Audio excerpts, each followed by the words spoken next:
আল্লাহ রসুলের জামানায় এক অন্ধ সাহাবী ছিলেন। অন্ধ বোঝেন তো, চোখে খুব ভালো দেখেন, তাই না?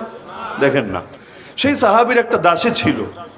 সেই দাসীটা তার সব ধরনের খেদমত আঞ্জাম দিত। তো এটা তো আপনারা ভালোই বোঝেন, কেউ যদি অন্ধ হয় স্বাভাবিকভাবে সে পরনির্ভরশীল থাকবে, তার কাজগুলো সে করতে পারবে না, অন্যের উপর মুখাপেক্ষী হতে হবে। তো সেই দাসীটাই তার সব কাজ করে দিত এবং তিনিও সেই দাসীটাকে অত্যন্ত মহব্বত করতেন। সেই দাসীটাকে আল্লাহ একটা যোগ্যতা দিয়েছিলেন। সেই যোগ্যতা হলো কাব্য প্রতিভা, সাহিত্যের যোগ্যতা। কিন্তু এই পাপিষ্ঠা এই যোগ্যতাটাকে ভালো কাজে না লাগিয়ে মন্দ কাজে লাগালো। সে আল্লাহ নবীকে কবিতা দিয়ে দিয়ে বিভিন্নভাবে কটূক্তি করতে শুরু করলো। এক পর্যায়ে তার মনিবের কানেও এটা আসলো যে তার অধীনে থাকা দাসী আল্লাহ নবীর সামনে বেয়াদবি করে, কবিতা বলে বলে নবীকে ব্যঙ্গ করে, বিদ্রুপ করে, কটূক্তি করে, ক্রিটিসাইজ করে। সে সতর্ক করে দিল, খবরদার দাসী, আল্লাহ নবীর ব্যাপারে আমি কিন্তু কোনো আপোষ করব না।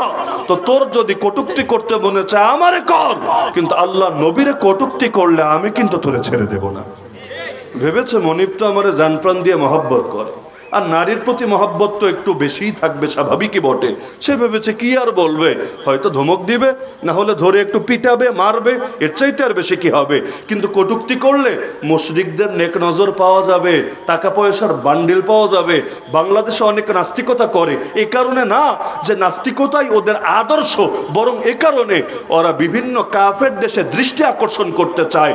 ওরা মুসলমানদের উস্কানি দিয়ে খেপিয়ে দিতে চায়, যাতে মুসলমান ওদের উপর ক্ষিপ্ত হয়, একটু মাইটেট দেয় বা গালিটালি দেয়, পরে এগুলো দেখাবে, দেখো বাবাজিরা, আমি বাকস্বাধীনতা পাচ্ছি না এই দেশে, গণতান্ত্রিক অধিকার পাচ্ছি না এই দেশে, আমার অধিকার প্রয়োজন, আমি অ্যাসাইলাম চাই, তোমাদের দেশে আমাকে থাকতে দাও, আমাকে যাওয়ার ব্যবস্থা করে দাও। তারাও চিন্তা করবে, আরে ছেলেটা বাকস্বাধীনতার চর্চা করছে, কিন্তু এই মৌলবাদীগুলো, এই জঙ্গিবাদীগুলো তাকে স্বাধীনভাবে কথা বলতে দিচ্ছে না। ঠিক আছে, তুই আমার দেশে চলে আয়। এখন কাফের দেশে যাবে, 5 বছর কষ্ট মষ্ট করে থাকবে, এরপর গ্রিন কার্ড একটা পাবে, যেটা ওদের কাছে জান্নাতের টিকিটের চাইতেও বেশি দামি ওদের কাছে মনে হয়ে থাকে।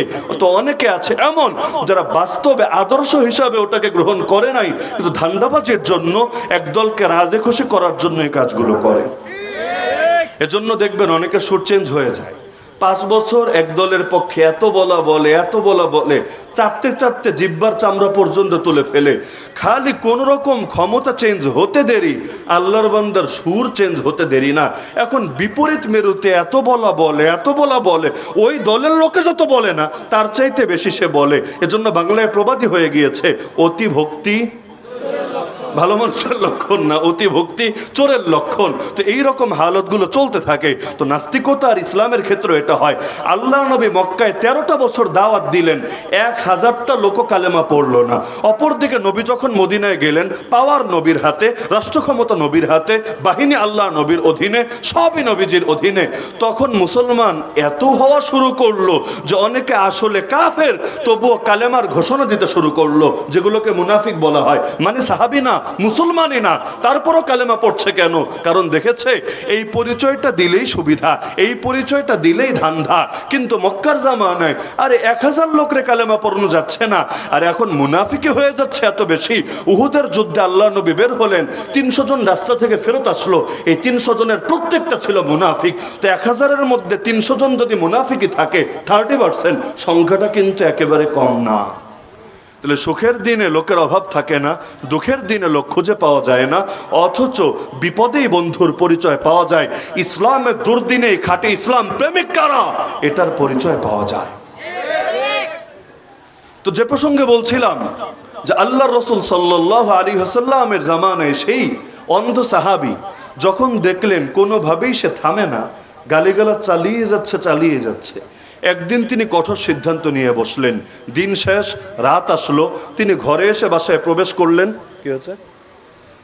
ঘরে এসে বাসায় প্রবেশ করার পরে দাসীটা ঘুমাচ্ছিল, ছুরি একটা হাতে নিলেন, দাসীর কাছে গেলেন, এরপর আল্লাহর নাম নিয়ে কাজ যা করার তা করে ফেললেন। বিছানা রক্তে ভেসে গেল এবং তিনিও সেখানে রাত কাটিয়ে দিলেন।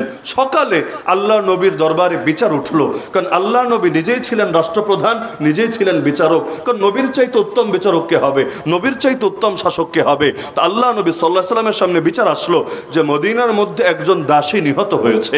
তো নবী এবার যাচাই বাছাই যাচাই করা শুরু করলেন, খোঁজ খবর নেওয়া শুরু করলেন যে এই খুনটা কে করেছে, এই হত্যাকাণ্ড কে ঘটিয়েছে। তো অন্ধ সাহাবী নিজেই এসে এবার হাজির হলেন, পেছন থেকে দাঁড়িয়ে সামনের দিকে আসতে লাগলেন, এসে বললেন, ইয়া রাসূলুল্লাহ, সব অপরাধ আমার কাঁধে, আমি নিয়ে নিচ্ছি। আমি নিজে স্বেচ্ছাপ্রণোদিত হয়ে তাকে হত্যা করেছি। কিসের জন্য?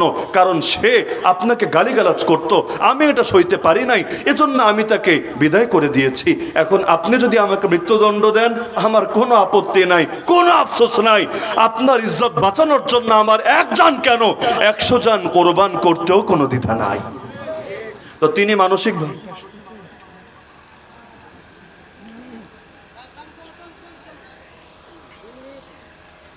নারায়ে তাকবীর, নারায়ে তাকবীর, আল্লাহু আকবার। আল্লাহর শত্রুরা হুঁশিয়ার সাবধান, হুঁশিয়ার সাবধান, আল্লাহর শত্রুরা। নারায়ে তাকবীর, আল্লাহু আকবার।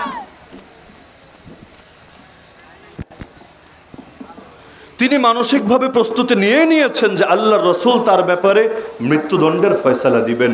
কিন্তু আল্লাহর রসুল তাকে অবাক করে দিয়ে বললেন, হে আমার সাহাবী, যেহেতু সে আমাকে গালিগালাজ করার কারণেই সইতে না পেরে তুমি তাকে মেরে ফেলেছ, সুতরাং ইসলাম তোমাকে মৃত্যুদণ্ড দেবে না। এটা এতটাই স্পষ্ট মাসআলা, লা ইয়ানতাতিহু ফিহা আনাজান। আমার রাসূল বলেন এই ব্যাপারে দুইটা ছাগলও শিং দিয়ে গুতাগুতি করবে না। মানে মুফতি দ্বিমত করবে তো দূরের কথা, দুই ছাগলও দ্বিমত করবে না। তুমি যাও, আমি তোমাকে খালাস দিয়ে দিলাম। তাহলে আল্লাহ রসুল সাল্লাল্লাহু আলাইহি সাল্লামের আদর্শ থেকে আমরা কি শিক্ষা গ্রহণ করলাম? যে তিনি এসেই তিনি সব কিছুকে বিদায় করলেন, মূর্তিও না, ভাস্কর্যও না, ছবিও না, কোনোটাকেই তিনি অ্যালাউ করলেন না। কেন? কারণ হক আর বাতিল একসঙ্গে মিলেমিশে চলতে পারে না। হক আসার মানেই বাতিল দূর হওয়া, বাতিল আসার মানেই হক দূর হওয়া।